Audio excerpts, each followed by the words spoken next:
الجميع بخير. النهارده انتصار جديد، وطبعا وصلنا للمثالي. اميره ابتدت معانا 82 45 جرام، احنا النهارده 65 ونص.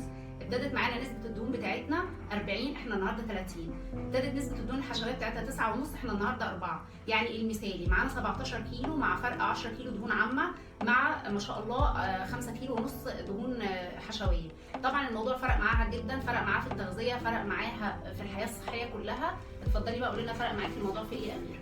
الموضوع فرق معايا في ان انا الاول كنت مش بعرف اتحرك، كنت حاسه ان انا شخصيه اكبر من سني، كنت مفيش عندي طاقه. كمان دكتور جيسي حسسني ان انا مش بعمل دايت، ان انا محرومه من حاجه، لا كانت بتقسم لي الوجبات، تقسم لي نفسي فيه اكل في الاسبوع كله عادي.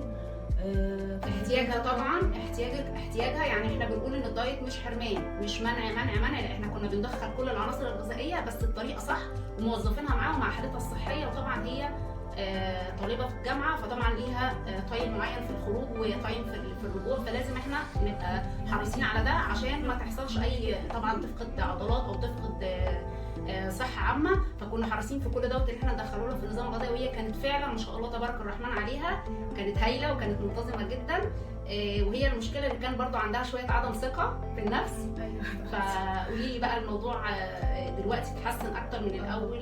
كان في عندي عدم ثقه في نفسي، كان اي حد يقول لي كلمه باخدها على نفسي ان انا لازم اخس، بس انا ما كانش عندي اراده زي دلوقتي.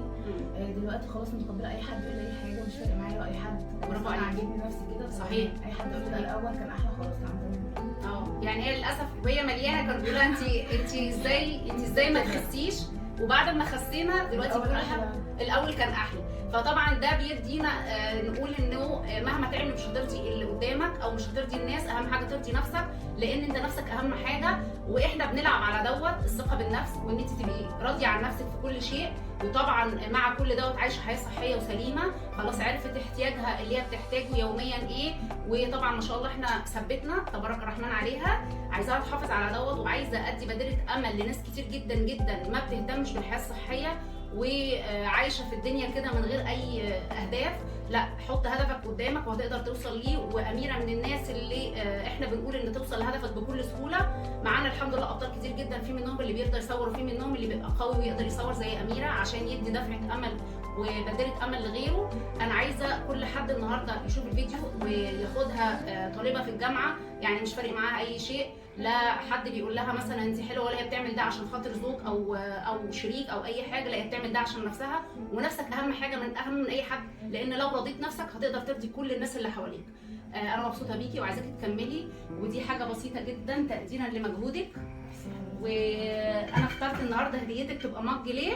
عشان دايما زي تفتكريني، وغير كده ان انت دايما تشربي، دايما زي ما قلنا دايما تشربي طول الوقت سوائل، مشروبات دافيه، تهتمي بالميه بتاعتك. مبسوطه بيكي وعايزاكي تكملي.